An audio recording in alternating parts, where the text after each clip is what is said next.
देखो जो आरोप लगा रहे हैं ये तो एक हथकंडा है भाजपा वालों का, हिंदू मुसलमान झगड़ा कराने का, अपनी वोट सुकोरने का।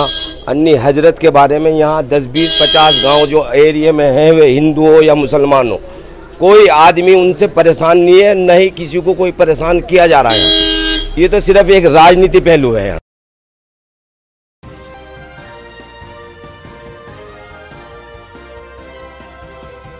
लगातार जो तस्वीरें मीडिया द्वारा दिखाई जा रही हैं और यूपी एटीएस के सवाल जो हैं वो लगातार मौलाना कलीम सिद्दीकी साहब को कहीं ना कहीं निशाना बनाते हुए दिख रहे हैं।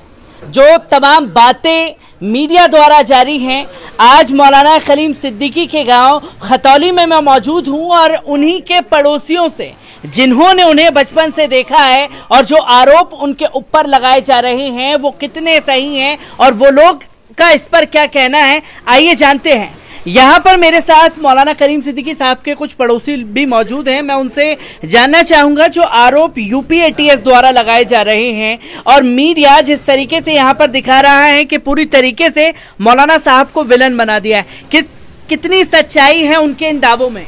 हजरत मौलाना कलीम एक बहुत बुजुर्ग आदमी हैं और वो नेक काम करते हैं, किसी को गलत नहीं सताते और बहुत अच्छी बात करते हैं।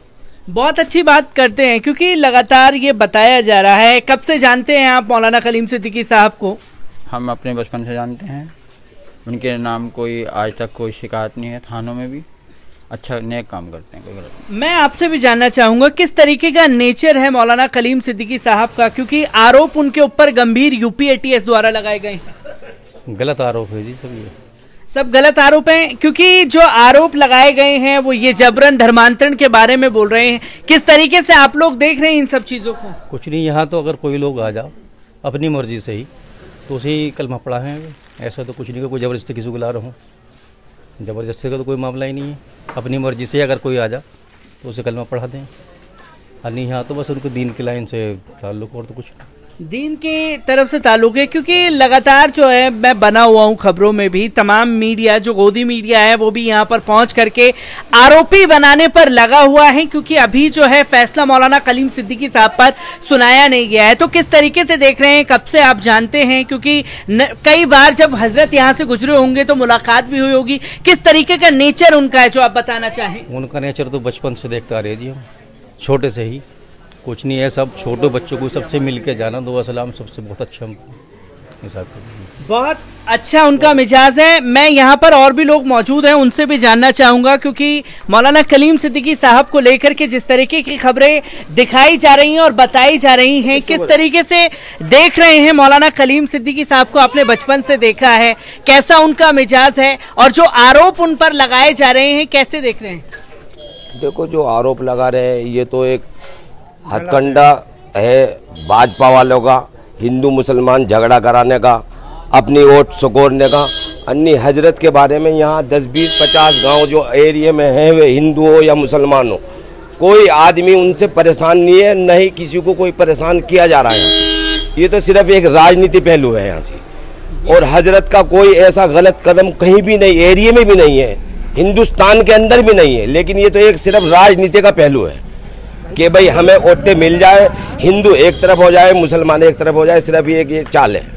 ये सिर्फ एक चाल है, क्योंकि मैंने ये लगातार देखा है कि मीडिया में जबरदस्ती ये बताया जा रहा है कि जबरन धर्मांतरण कराते थे, क्योंकि खतौली गांव में सभी समाज के लोग होंगे। तो कभी ऐसा आपने देखा कि इस तरीके के आरोप जो लग रहे हैं वो कहीं दिखते हो?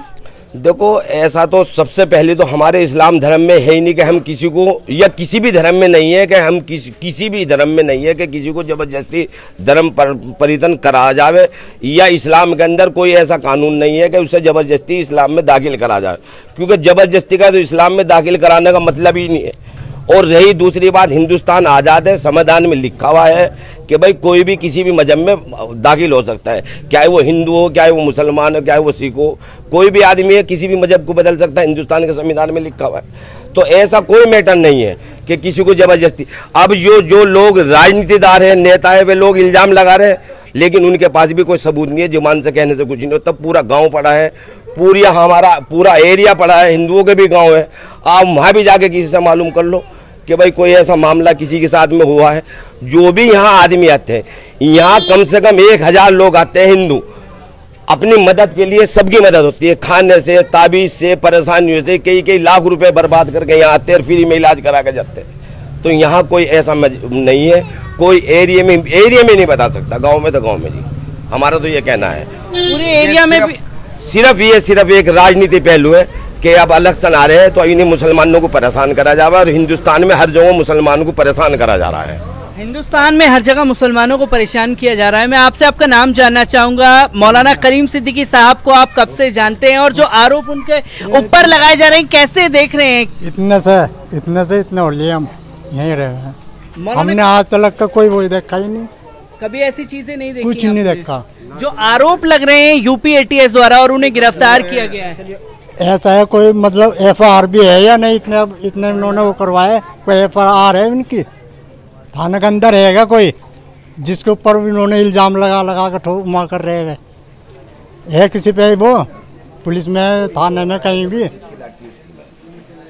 ये भी एक बड़ा गंभीर सवाल खड़ा हो रहा है कि मौलाना कलीम सिद्दीकी साहब के ऊपर कोई FIR दर्ज नहीं है, कभी कोई ऐसा आरोप उनके ऊपर लगा है क्या? कोई ऐसा गया हो यहाँ पर थाने में? भाई जी कोई ऐसा आदमी यहाँ नहीं है, 20 हमारी 50 साल की उम्र हो रही, कोई आज तक कोई कंप्लेंट नहीं है, कोई कंप्लेंट नहीं है उनके नाम की, उनके किसी ऐसे मामले की, किसी झगड़े की, किसी कोई राजनीति पहलू की कोई नहीं है। वे राजनीति में भी नहीं है, वे किसी चीज से मतलब वास्ते नहीं रखते, उनका सिर्फ दीन का काम है, वे सबको दीन का काम का पैगाम देता है, वो हिंदू हो या मुसलमान हो, इंसान होना चाहिए। अच्छा जी, उनका तो ये काम है जी। दीन का पैगाम जो है हजरत लगातार देते हैं। मैं आपसे जानना चाहूंगा, मौलाना कलीम सिद्दीकी साहब के ऊपर जो आरोप लग रहे हैं, उनके गांव में आकर के मीडिया बात नहीं करना चाह रहा, पर उनके ऊपर संगीन आरोप लगा दिए गए हैं, किस तरीके से देख रहे हैं? कितनी सच्चाई दिखती है उन चीजों में? ये बहुत ज्यादा गलत है, उन्हें इन आरोपों में फांसा जा रहा है। ऐसा कुछ नहीं है, हमारे इस गांव से बिल्कुल अमन और शांति का पैगाम पहुंचता है दुनिया भर में, और ऐसा कुछ नहीं है। धर्म परिवर्तन की ये रही बात, आपको भी अपना अधिकार है, मुझे भी अपना अधिकार है, मैं कोई भी धर्म, और पहले जो धर्म परिवर्तन करता है उसका पहले एफिडेविट वो अपनी मर्जी से तैयार कराता है, जब जाके वो कलमा पढ़ता है, या कोई सा भी धर्म में जब भी पहले तो वो एफिडेविट तैयार कराएगा ना। और ये है बीजेपी की ये सोची समझी साजिश है योगी की। और रही मामलात की बात यह है, जो ये अभी ड्रग्स पकड़ा गया है 21,000 करोड़ का, उस पर पर्दा डालने के लिए, और ये गिरी महाराज जो है, ये कौन है, नरेंद्र गिरी है ना वो, तो जी वो उस पर पर्दा डालने के लिए, तो ये अपने ऐबों को छुपाने के लिए इस तरीके से इनको हिंदू मुस्लिम कराने में अपना।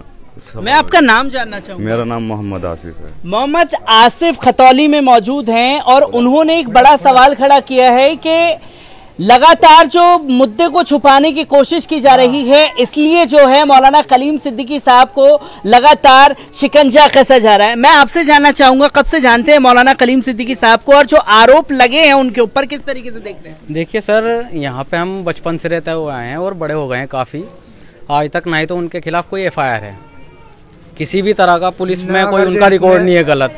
और ये सब बीजेपी की चाल है, इलेक्शन आ रहे हैं, ये बीजेपी सरकार निकम्मी सरकार है, आज तक विकास का कोई काम नहीं है, सिर्फ हिंदू मुस्लिम को बांटती है। योगी सरकार ने कोई काम नहीं किया यूपी के अंदर, कोई काम नहीं है यूपी के अंदर योगी सरकार का। ATS टोटल योगी सरकार के कहने पर काम कर रहा है, सारी संस्था सरकारी जितनी भी संस्थाएं बीजेपी के कहने पर काम करती हैं वो, वरना ये धर्म परिवर्तन की बात जो है अब से काफ़ी टाइम पहले से ऐसा कोई भी सिलसिला या कोई भी मामला कुछ भी नहीं है।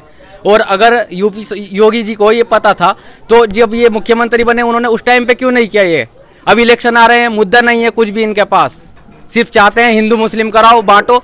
मुजफ्फरनगर के अंदर 2013 में झगड़ा कराया इन लोगों ने, और उसके बाद अब मुजफ्फरनगर से किसान आंदोलन है, इनको जड़ से उखाड़ने का काम करेगा। ये सिर्फ इनके पास मुद्दा नहीं है, इसलिए हिंदू मुस्लिम कराना चाहते हैं ये लोग। इनके पास कोई मुद्दा नहीं है, इसलिए हिंदू मुस्लिम कराना चाहते हैं। मैं गांव के पूरे लोग मौजूद हैं, मैं आप सबसे जानना चाहूंगा मौलाना कलीम सिद्दीकी साहब का गांव के लोगों के साथ मिजाज कैसा है, क्योंकि इसके बारे में कहीं मीडिया में जिक्र नहीं है और यूपी ATS इसके बारे में बताना नहीं चाह रहा। देखो गांव के बारे में और पूरे एरिया के पूरे क्षेत्र के बारे में उनका मिजाज बहुत नरम है और पूरे हिंदुस्तान में और पूरी दुनिया के अंदर उनका मिजाज जो है वो बहुत नरम है। और उस मिजाज के महतेती तमाम मुसलमान, तमाम इंसान, हिंदू मुसलमान, कोई सड़कों पे कोई विरोध नहीं कर रहा, सिर्फ एक अपनी थोड़ी थोड़ी आवाज़ उठा रहा है, क्योंकि इन्हें भी दिख रहा है कि अगर हम ज़्यादा आवाज़ उठावेंगे तो ये लोग जो है सब कुछ जेलों में बंद करेंगे, इन पे मुकदमे करेंगे और हिंदू मुस्लिम झगड़ा तैयार हो जाएगा। कैसा मिजाज